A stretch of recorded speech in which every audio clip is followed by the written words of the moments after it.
नमस्कार. हेल्थकेअर आशाताई परिवारात आपले स्वागत आहे. लैंगिक अत्याचार म्हणजे काय? फक्त बलात्कार नाही.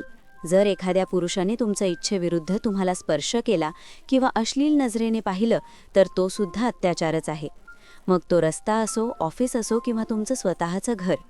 हो, तुम्ही बरोबर ऐकलत.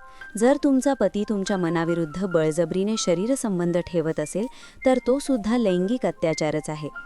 अनेकदा हे अत्याचार छुप्या पद्धतीने होतात. उदाहरणार्थ, तुम्हाला मूल नको असतानाही बळजबरी करणे किंवा गर्भनिरोधक गोळ्या लपवून ठेवणे. हे तुमच्या शरीरावरचं आक्रमण आहे.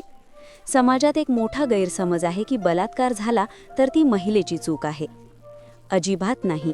कपडे कोणतेही असोत किंवा वेळ कोणतीही असो, अत्याचार करणाराच गुन्हेगार असतो. यात पीडितेची काहीही चूक नसते. घाबरू नका, तुम्ही एकटे नाही आहात. बालकांसाठी पॉक्सो कायदा आणि महिलांसाठी कायदे तुमच्या पाठीशी आहेत. जर असा वाईट प्रसंग ओढावला तर अंगावरचे पुरावे धुवून न टाकता त्वरित डॉक्टरांकडे जा आणि 1081 या हेल्पलाईनवर फोन करा. कायदा तुमची ढाल बनून उभा आहे. निरोगी रहा, सुरक्षित रहा आणि अशा महत्त्वाच्या माहितीसाठी हेल्थकेअर आशाताई सबस्क्राईब करायला विसरू नका. हा व्हिडिओ जास्तीत जास्त शेअर करा. धन्यवाद.